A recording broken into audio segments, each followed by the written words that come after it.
The gentle morning sunlight spilled into the modest wooden home nestled at the edge of the forest. Birds chirped in the distance as the small family began their day.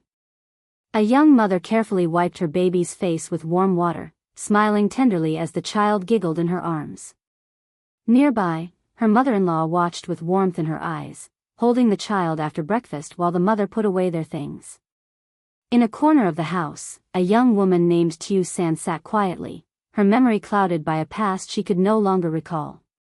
She had been found injured and lost weeks earlier and taken in by the kind family.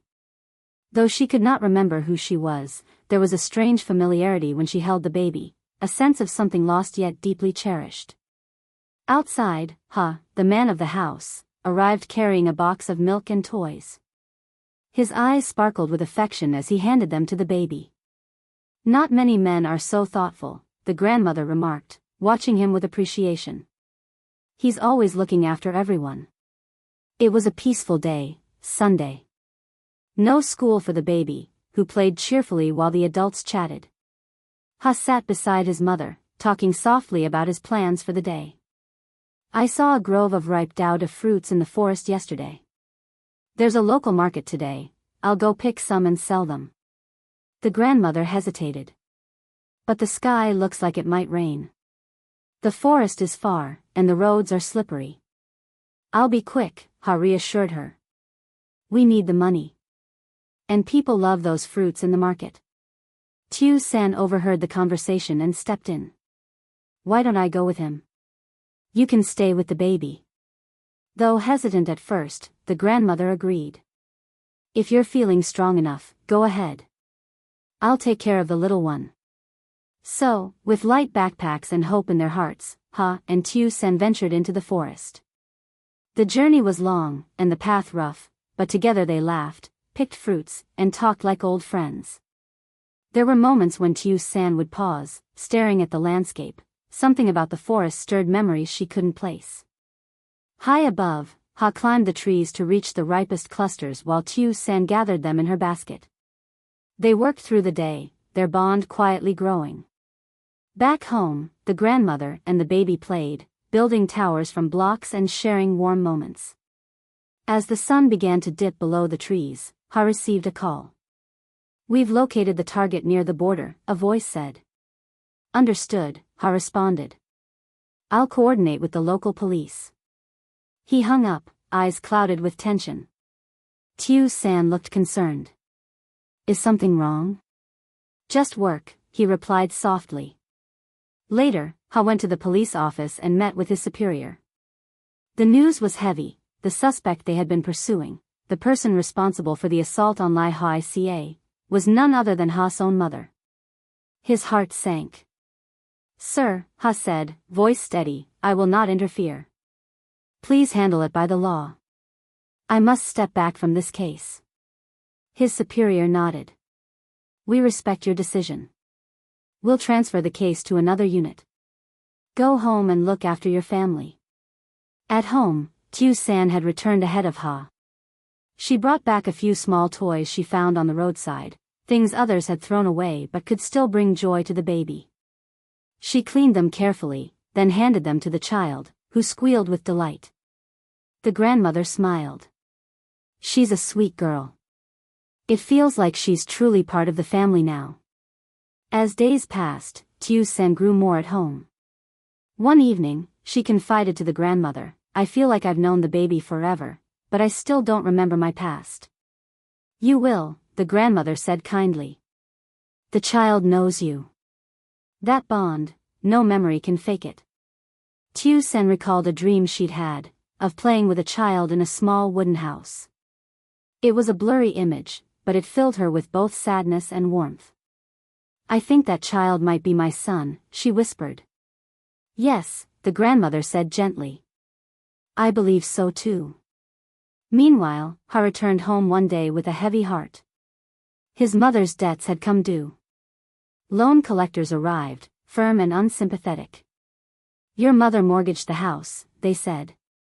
"You have 1 month to repay it, or we take the property." Ha nodded solemnly. "I'll find a way. Please give me one chance." Later that night, Ha sat outside, staring into the quiet sky. "Father," he whispered, "how did it come to this? We took care of her like you asked. But she's destroyed everything." He was torn between the duty to his mother and the pain she had caused. Should he tell Sen the truth about her? The truth he had kept hidden for years? Inside the house, laughter rang out as the baby played with the toy truck. San smiled, watching her child's joy.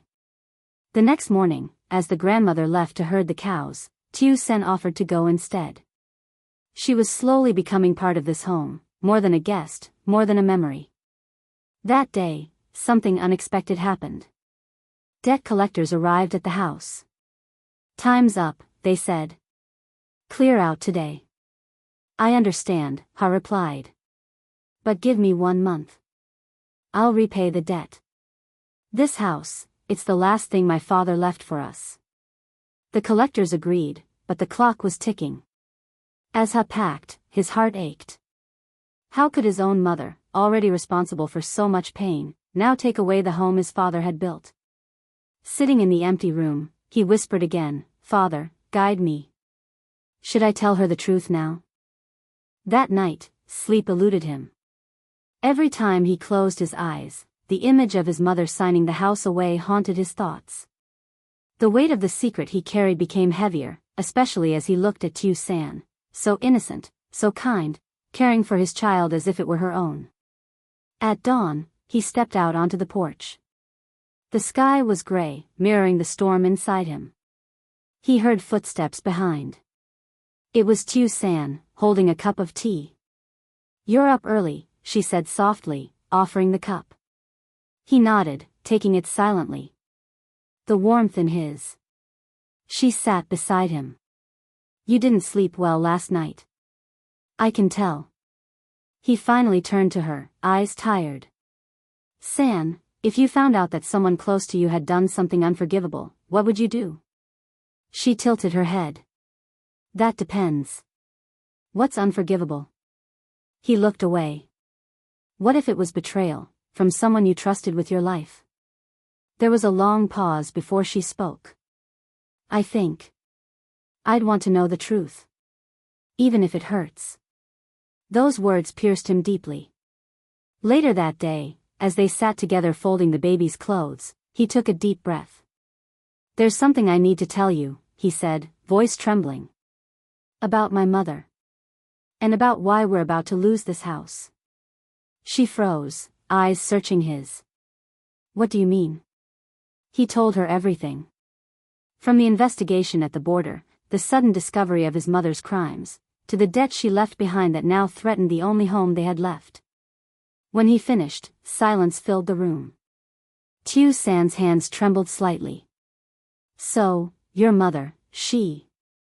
"Yes," he said. "She betrayed us. She nearly destroyed everything my father built. And now she's running from the law." Tears welled in her eyes. "Not just for the house, but for him. You've carried all of this alone?" He nodded. She took his hand gently. "You're not alone anymore." He didn't realize until then how much he needed those words. That night, the two of them sat with the baby between them. The future was uncertain, the road ahead rocky. But for the first time in that night, after everyone had gone to bed, Hung sat alone on the wooden steps of the house. The moonlight lit up the yard faintly, and the occasional chirping of crickets echoed through the silent darkness. His heart felt heavy, burdened by the reality that his family home was no longer his. His mother's past mistakes had now become his responsibility.